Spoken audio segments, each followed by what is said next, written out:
In this video, I'm going to go through how to calculate the structure factor for a different structure, a base-centered structure.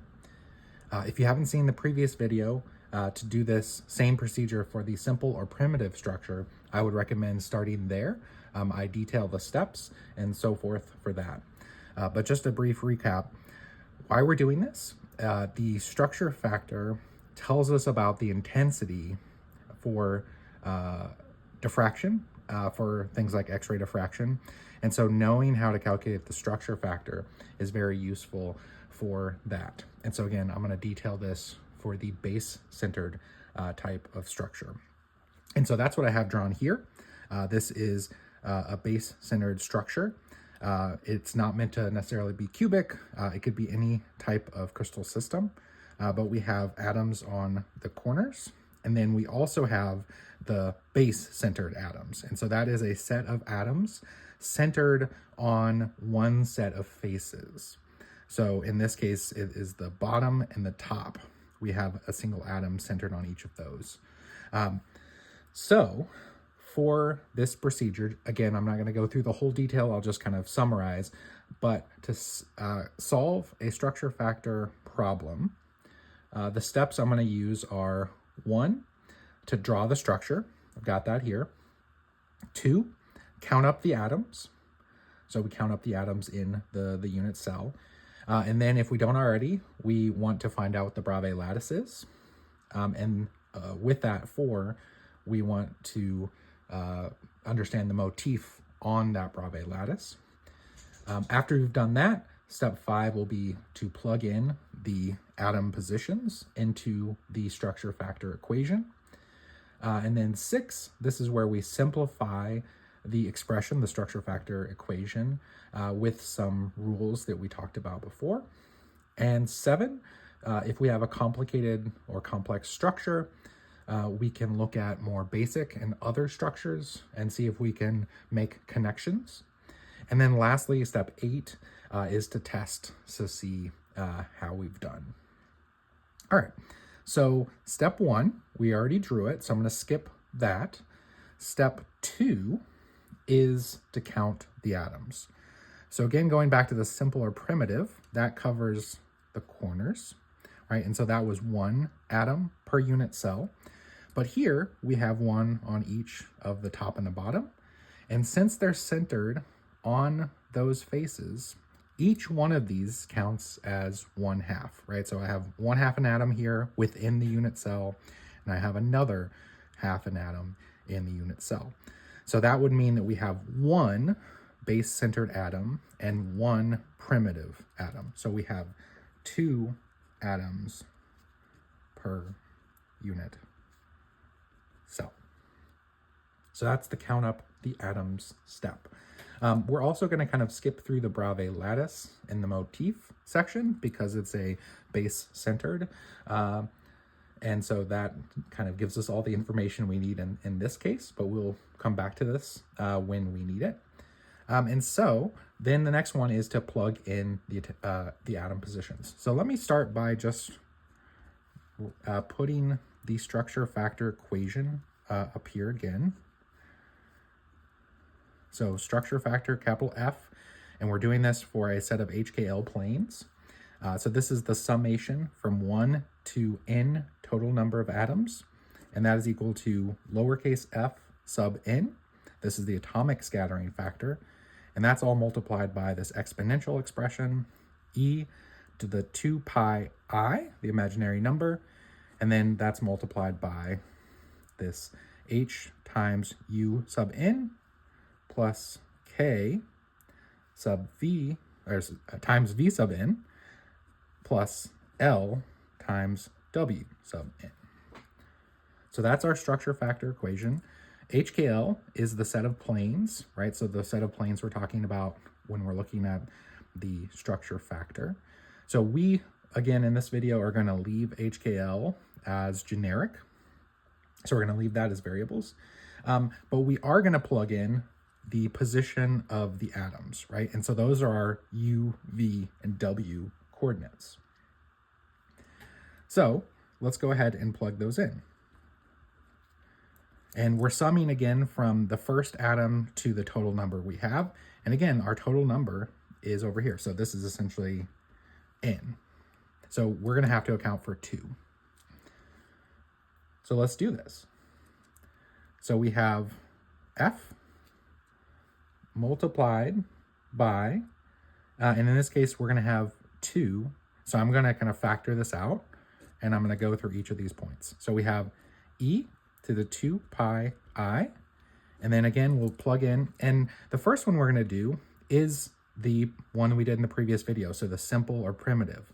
So that is, we can take this back one, and we can call this one 0, 0, 0, right? So that's our essentially our representation of the primitive or simple unit cell, that one atom.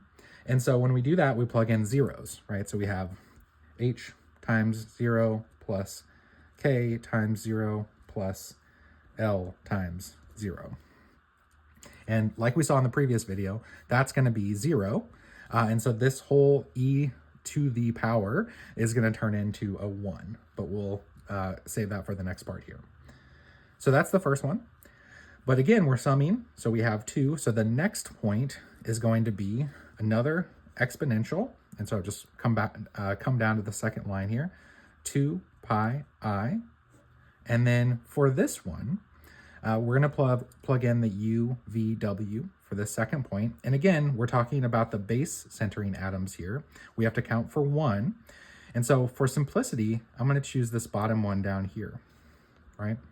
So what I can do is I want to count that one. So I need to know the position of that. And so it is centered on this bottom face. So the bottom face of this would mean that we can, if this is our x-axis, right, we can come over 1/2. We go up 1/2 in the y direction, and then it's on the bottom face, so we don't have to go any. So this is essentially the 1/2, 1/2, 0 point, right? So that's going to be our point. So 1/2, 1/2, 0. So now we're going to take those coordinates and plug them in, again, just like we did before. So this is going to be h times 1/2 plus k times 1/2 plus L times 0. So those are my two positions that I've plugged in. So I have 2 terms. That's the summation, because I only had to account for 2 here. So I plugged both of those in. And so that gets us to the plug-in step. So then number 6, if you're following along, is the simplify, right? So this is where we use our rules. And so I'll just rewrite them over here. So we had the exponential of an odd times pi I equals -1.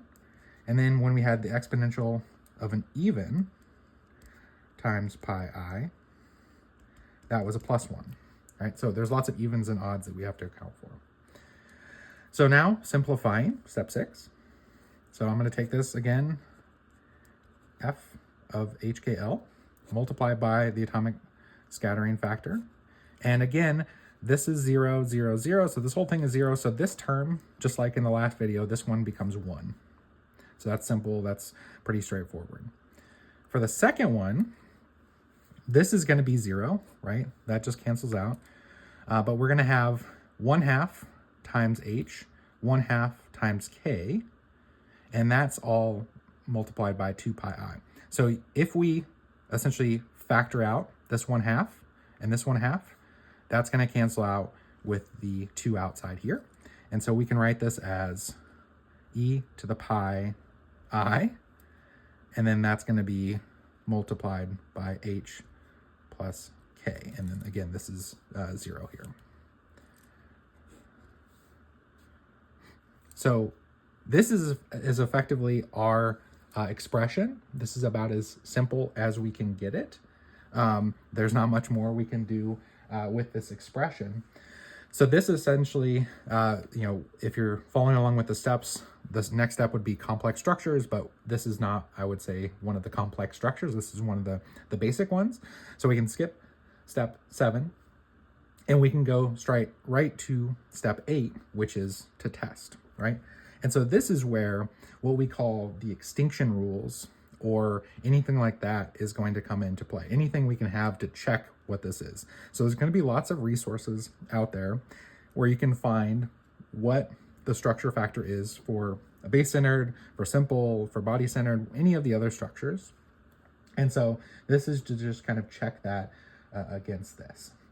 And so what this means is we can kind of go through this and just determine what is going to happen in different scenarios. And so this is where you'll see, if you're looking at a textbook and if you're looking at a structure factor, maybe extinction rules, whatever they might call it, where you might see a lot of HKL, and you'll see evens, odds, summations, things like that. And so that's what we would look at for this one. And so what we're gonna look at in this case is what happens, and really you can see that the 1 is a constant, right? So it's just a matter of what happens with these H and K values. And so you can see, since our simplifications are based on evens, odds, really there's going to be two scenarios. So like the first one's going to be what we would call unmixed. So let's call that for unmixed H and K. So what that means is mixed evens and odds, right? So if these are both, if they're unmixed, so what that means is they're both even or both odds. So for example, we would have 1 and 1. Those are both odd. And so those are unmixed. So what that would mean is that I have a 1 and a 1 here. This would become 2. That would be an even. And that would mean that we have a plus 1, right? So that would mean that F becomes a plus 1 here. There's already a 1. So that is 2F, right? So whatever the atomic scattering factor is, we have 2 times that, right? So the same thing would work for any, again, unmixed. So they're talking about they're both odd, they're both even. So that's the first one. The other one would be for mixed H and K. So again, now we're talking about mixed. We're talking about we have a 1 even, 1 odd. So I could use the example of we have a 1 and we have a 2. So that's an odd even. That would give us 3. So that would mean we have e to the power of 3 pi I. That's an even. And so that's going to be a negative 1. So that's going to be a negative 1. This is a positive 1. And so that means that this cancels out to 0. And so the F, or the structure factor, goes to 0. Right? So those are what we would call the extinction rules for a structure like this. And again, you can find these typically for a lot of structures in an intro materials book. You can find them online, but you're looking for something like extinction rules and so forth. And so for the base-centered, these are our extinction rules, and this matches up really well with what we've calculated here. So again, when we have unmixed, so both odd, both even, our structure factor is going to be 2 times the atomic scattering factor. And when we have mixed, so that means 1 even, 1 odd, H or K, that means that our structure factor goes to 0. So again, the whole point of doing this is it tells us about the diffraction intensity, so the intensity of the peak. So this tells us that we're going to have intensity, and a large intensity, whereas here, if we have something like this, it's going to be no intensity, so we wouldn't expect to see that diffracting. So that's kind of what it tells us about this. We can also plug in specific examples here, right? So it doesn't matter what the L is, but an example for this unmixed, the one I gave, right, was 1, 1, and then 0. Let's say we have that plane. So those are our H, K, and L values. So again, when we plug those in, we're going to have 1, 1. That's 2. That's even. So that means we have a 2F. And same thing down here. If we did an even odd, so the example I did here was 1, 2, 0, or something similar to that. So that's H, K, and L. That means that I have 1 plus 2, which is 3, So that's an odd. Odd up here is minus. So that means we have -1 plus 1. So that goes to 0. And this whole thing is 0. So this works with any thing in particular. One last example that I think is useful to go through when these are discussed as unmixed and mixed, you might ask yourself, well, I know 1 is odd, I know 2 is even, what about 0? That always is a question that I get asked. And so let's go through that example. So if I have a 0, so let's go back here and test 1, 0, 0, right? That would be an odd, and what happens to 0? So let's plug that in. So I have a 1 plus a 0, so you can see that's going to go to odd, and so that's going to be this. And so when we have this 1 and a 0, or whatever it is, the 0 is counted as an even. So I'll just put this as, maybe circle this here. So in this case, this example of a 1 and a 0, this would actually be down here. This would be mixed. So this would be an example of a mixed because we have a 1, which is considered odd, and a 0, which is considered even. So when you're dealing with those zeros, that's what we have.